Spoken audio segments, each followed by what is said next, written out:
တနင်္ဂနွေနေ့ညအတွက် Premier League ပွဲစဉ်နှစ်ပွဲသုံးသက်ချက်ဖြစ်ပါတယ်ခင်ဗျာနော်90မိနစ်မှာကြိုဆိုပါရခင်ဗျာကျွန်တော်90ပါအဲ့တော့ကျွန်တော်ဒီနေ့ညမှာကတော့ Leeds နဲ့ Manchester United ညနေပွဲစဉ်တစ်ပွဲဖြစ်တဲ့ Manchester City နဲ့ Chelsea ပွဲစဉ်လေးကိုညီကိုတို့သုံးသက်ချက်လေးလုပ်ပေးသွားမှာဖြစ်ပါတယ်ခင်ဗျာအဲ့တော့တပွဲကိုတော့ကျွန်တော်ဒါဒီဗီဒီယိုထဲမှာပဲသုံးသပ်ပေးသွားမှာဖြစ်ပြီးတော့ Manchester City ပွဲစဉ်ကိုတော့ကျွန်တော်နောက်ထပ်ဗီဒီယိုတစ်ပုဒ်မှာညီကိုတို့လာပြီးတော့ကြည့်ပေးပါခင်ဗျာအဲ့တော့ကျွန်တော်တို့ဒါမနေ့ညကလည်းဒါကျွန်တော် TikTok မှာတင်ပေးခဲ့တဲ့ဒီဗီဒီယိုသုံးသက်ချက်ကပြန်ခွာနေတာဖြစ်ခဲ့ပေမဲ့ channel မှာ3ပွဲပြထပ်ပေးခဲ့တယ်အဲ့ဒါကအဆင်ပြေဖြစ်သွားလို့ညီကိုတို့အားလုံးပဲမင်းညကတော့ okay လိမ့်မယ်လို့ကျွန်တော်လည်းထင်ပါတယ်အဲ့တော့ကျွန်တော်ဒီနေ့မှာထပ်ပြီးတော့သုံးသပ်ပေးပါအောင်ခင်ဗျာ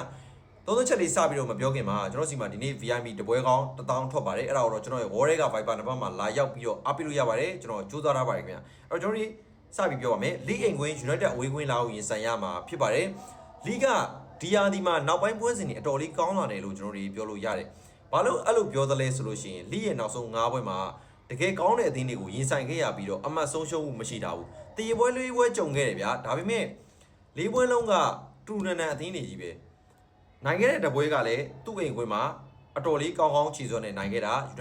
လီဗာပူးကိုဆိုလို့ရှိရင်ကျွန်တော်တို့ဒါလီဗာပူးဘလောက်ပဲဖောင်ပြတ်နေတဲ့ဆိုပါစေအောင်တော့လူစင်းခွာချချက်ရှိတဲ့အလျောက်တောင်းမှာပဲသူတို့အနေနဲ့တရေရလက်ကိုရရှိအောင်နှစ်ကြော်လုံးစွန့်ဆောင်ထားနိုင်တယ်ဒါကအသင်းတန်းစင်းစုံအသင်းတစ်သင်းတော့အတော်လေးကောင်းတဲ့လက္ခဏာလို့ကျွန်တော်တို့အနေနဲ့ပြောလို့ရတယ်ပေါ့အဲ့တော့ကျွန်တော်တို့တစ်ဖက်က United ကိုသွားပြီးတော့ကြည့်မယ် United ကနောက်ဆုံးကျွန်တော်တို့9ပွဲမှာခြေစွမ်းပိုင်းကောင်းမွန်တဲ့ပွဲစဉ်တွေတော့အများကြီးရှိခဲ့တယ်ဒါပေမဲ့ Wolf ကိုတည်ကြတာကတော့အတော်လေးဆိုးရွားခဲ့တဲ့ပွဲစဉ်တစ်ပွဲပေါ့လူစင်းရဆိုလို့ရှိရင်ကျွန်တော်က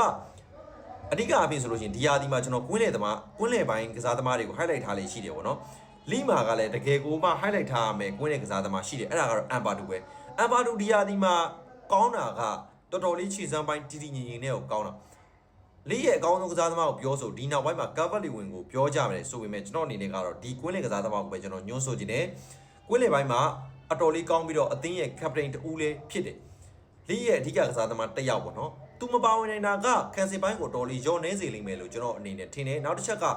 လောင်းစက်ကမပါဝင်တာကြာတာတောင်မှပဲလေးရဲ့ခြေစွမ်းကနည်းနည်းလေးရိုင်ထွက်သွားတယ်အမ်ဘာဒိုမပါရင်တော့လေးတွေနဲ့အတော်လေးအခက်အခဲတစ်ခုကိုရင်ဆိုင်ရနိုင်တယ်လို့ကျွန်တော်အနေနဲ့သုံးသပ်မိတယ်ပေါ့နော်ဆိုတော့ကွင်းလေအဖြတ်ကစားသမားတွေဘယ်လောက်အရေးပါတယ်လဲဆိုတော့ကျွန်တော်ဗီဒီယိုတစ်ပုဒ်ထပ်ပြီးလုပ်ပေးပါဦးမယ်တတ်ပေါ့နော်အားရရဲ့အဲ့တော့ United ကိုသွားပြီးကြည့်မယ် United မှာက Bruno Fernandes တို့ဘာလို့အစုံမပါဝင်ဘူးမပါဘူးထားလိုက်အောင်ဒါပေမဲ့လက်ရှိကစားသမားအင်အားစုနဲ့ကွင်းလေပိုင်းနဲ့လီကိုကောင်းကောင်းကြီးရှင်ပြီးတော့တိုက်နိုင်တယ်လို့ကျွန်တော်အနေနဲ့ထင်နေဗျာအဲ့တော့ United တို့အနေဆုံးတကိုးနဲ့တော့ကပ်ပြီးတော့နိုင်လိမ့်မယ်လူစင်းအင်အားရယွန်နေတဲ့လီကို United တို့ဒီညမှာတော့နိုင်ရလေးရရှိသွားလိမ့်မယ်လို့ကျွန်တော်အနေနဲ့သုံးသပ်မိတယ်ခင်ဗျာအဲ့တော့ကျွန်တော်တို့ဒီနေ့ညမှာကွင်းလေပိုင်းပို့ပြီးသားစီးရနိုင်တဲ့ United ကိုရွေးချယ်ပေးချင်ပါတယ်ခင်ဗျာ